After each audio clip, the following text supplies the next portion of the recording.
छत्रपती संभाजीनगर जालना विधान परिषद निवडणुकीत मतदान व्हायच्या आधीच एक असा राजकीय ट्विस्ट समोर आला ज्याने संपूर्ण निवडणुकीचं चित्रच बदलून टाकलं। महाविकास आघाडीच्या अधिकृत उमेदवारानेच ऐनवेळी अर्ज मागे घेतला। पक्षाला धक्का बसला, विरोधकांना फायदा झाला आणि काही तासांतच पक्षाने त्या उमेदवाराची हकालपट्टी देखील केली। पण या सगळ्या गोंधळात एक गोष्ट विशेष घडली। ठाकरे गटाला आधीच या हालचालींची कुणकुण लागली होती आणि त्यांनी शेवटच्या क्षणी असा डाव टाकला की पक्षाची पूर्ण नामुष्की टळली आणि महायुती म्हणण्यापेक्षा विशेष करून ज्या भाजपाला छत्रपती संभाजीनगर बिनविरोध करायचं होतं तिथे आता दानवे यांच्या खेळीनं ते स्वप्न सध्या तरी त्यांचं धुळीस मिळालंय। किंबहुना देव यांनी डोणगावकरांनी माघार का घेतली, त्यामागे दबाव होता, नाराजी होती की राजकीय गणित? आणि आता या लढतीत नेमकं कोणाचं पारडं जड आहे जाणून घेऊयात अगदी सविस्तर या विश्लेषणाच्या माध्यमातून। नमस्कार, मी प्राची आणि आपण पाहत आहात त्याचं काय महाराष्ट्र। छत्रपती संभाजीनगर जालना स्थानिक स्वराज्य संस्था मतदारसंघाची निवडणूक ही सुरुवातीला अगदी सरळ राजकीय लढत वाटत होती। महायुतीकडून भाजपचे सुहास शिरसाट मैदानात होते, तर महाविकास आघाडीकडून ठाकरे गटानं देव यांनी डोणगावकर यांना उमेदवारी दिली होती। उमेदवारी अर्ज दाखल करताना महाविकास आघाडीचे मोठे नेते उपस्थित होते, त्यामुळे ही लढत प्रतिष्ठेची मानली जात होती आणि खरं तर होती सुद्धा। मोठं आव्हान समोर असलं तरीही उभाटानं न डगमगता तगडाच प्रतिस्पर्धी दिला। पण अर्ज माघारीच्या शेवटच्या दिवशी अचानक राजकीय चित्रच पालटून गेलं। देव यांनी डोणगावकर यांनी अर्ज मागे घेतला। हा निर्णय केवळ त्यांच्या वैयक्तिक राजकीय भवितव्याचा नव्हता, तर त्याचा थेट परिणाम महाविकास आघाडीच्या संपूर्ण रणनीतीवर होणारा होता। कारण अधिकृत उमेदवारानेच माघार घेतल्यामुळे ठाकरे गट मोठ्या संकटात सापडू शकत होता। मात्र इथेच या राजकारणाला वेगळं वळण मिळतं।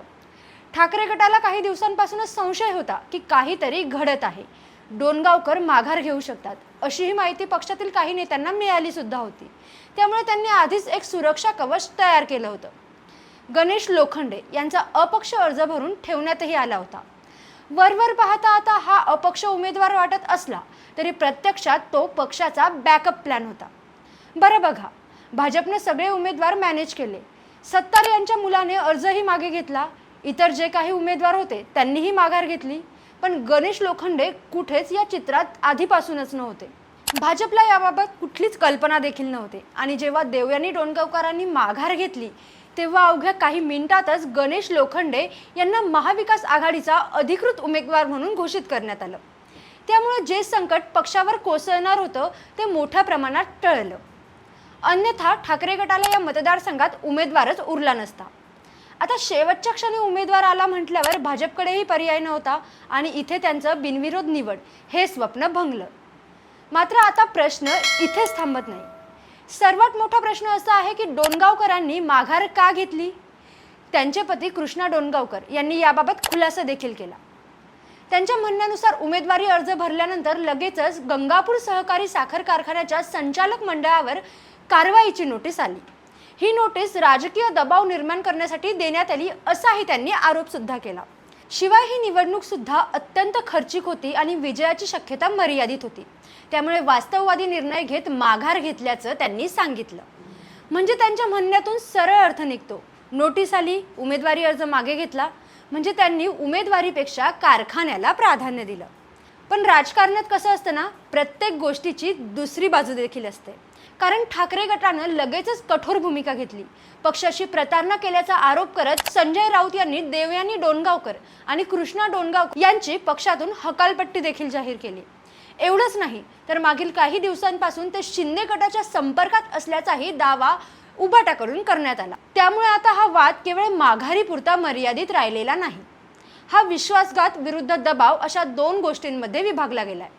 एकीकडे डोणगावकर दबाव आणि स्थानिक राजकीय परिस्थितीचा उल्लेख करत आहेत, तर दुसरीकडे ठाकरे गट ही सरळ पक्षद्रोहाची घटना असल्याचं सांगत आहे। यामागे आणखी एक राजकीय स्तर देखील आहे, तो म्हणजे स्थानिक सहकार आणि जिल्हा बँकेचं राजकारण। ग्रामीण महाराष्ट्रात सहकारी बँका, साखर कारखाने आणि स्थानिक संस्था हे फक्त आर्थिक केंद्र नसतात, तर ते राजकीय ताकदीचे स्रोत असतात। डोणगावकर कुटुंबाचं राजकारणही याच क्षेत्राशी जोडलेलं आहे। त्यामुळे विधान परिषद निवडणूक आणि जिल्हा बँकेच्या निवडणुकीत एकाच वेळी ताकद लावणं त्यांच्यासाठीही अवघड ठरत होतं। याशिवाय जिल्हा परिषद निवडणुकीनंतर त्यांच्यात नाराजी निर्माण झाल्याच्याही चर्चा आहेत। उपाध्यक्षपद मिळण्याच्या अपेक्षा पूर्ण झाल्या नाही, काही सदस्य फुटले आणि भाजपकडे गेले, त्यामुळे स्थानिक पातळीवर नाराजी वाढली होती आणि हीच नाराजी दूर करण्यासाठी त्यांना विधान परिषदेची उमेदवारी ही उभाटाकडनं देण्यात आली होती, असंही राजकीय वर्तुळात बोललं जातंय. म्हणजेच ही फक्त एका उमेदवाराच्या माघारीची गोष्ट नाहीये, तर स्थानिक नाराजी, सहकार राजकारण, आर्थिक गणित, पक्षनिष्ठा आणि सत्तेच्या समीकरणांची गुंतागुंत आहे. दरम्यान महायुतीतही छोटा राजकीय ड्रामा देखील घडला. मंत्री अब्दुल सत्तार यांचे पुत्र समीर सत्तार यांनी बंडखोरी करत अर्ज दाखल केला होता. काही दिवस महायुतीत नाराजीचं वातावरणही दिसत होतं, पण मुख्यमंत्री आणि उपमुख्यमंत्र्यांच्या भेटीनंतर ही नाराजी दूर झाली आणि समीर सत्तार यांनी अर्ज मागे घेतला. याचा थेट फायदा भाजपचे उमेदवार सुहास शिरसाट यांना झाला, कारण एकीकडे महायुतीतील बंड शमलं आणि दुसरीकडे महाविकास आघाडीच्या अधिकृत उमेदवारानेच माघार घेतली. त्यामुळे संपूर्ण निवडणुकीत भाजपची स्थिती ही पूर्वीपेक्षा अधिक मजबूत झालेली आता सध्या तरी दिसते, कारण आता मैदानात केवळ 3च उमेदवार उरले आहेत. भाजपचे सुहास शिरसाट, महाविकास आघाडीचे गणेश लोखंडे आणि MIMच्या पाठिंब्याने लढणारे इसाक खान सांडू खान. या मतदारसंघात एकूण 637 मतदार आहेत, त्यामुळे प्रत्येक मताचं हे वेगळं महत्त्व आहे. आणि आता गणेश लोखंडे हे जरी महाविकास आघाडीचे अधिकृत उमेदवार असले तरीही या घटनेमुळे ते चर्चेत आले. मात्र पक्ष त्यांच्यासाठी कितपत ताकद लावेल याबाबत थोडा संभ्रम आहे.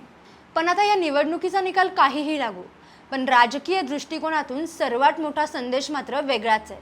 तो म्हणजे स्थानिक स्वराज्य संस्थांच्या निवडणुकांमध्ये आता पक्षनिष्ठेपेक्षा स्थानिक समीकरणं, सहकार क्षेत्रातील हितसंबंध आणि सत्तेचा प्रभाव अधिक महत्त्वाचा होत चाललाय. मोठे पक्ष उमेदवार घोषित करतात, पण अंतिम क्षणी स्थानिक वास्तव अनेकदा संपूर्ण रणनीतीच बदलून टाकतं. आणि ठाकरे गटासाठीही हा एक इशारा आहे, कारण कोकणानंतर आता संभाजीनगरमध्येही उमेदवार माघारीचं प्रकरण समोर आलंय. त्यामुळे संघटनात्मक पातळीवर पक्षाला अधिक सावध राहावं लागणार एवढं मात्र नक्की. मात्र यावेळी गणेश लोखंडे यांच्या रूपाने तयार ठेवलेला पर्याय पक्षाची अब्रू वाचवून गेला, हेही तितकंच खरं.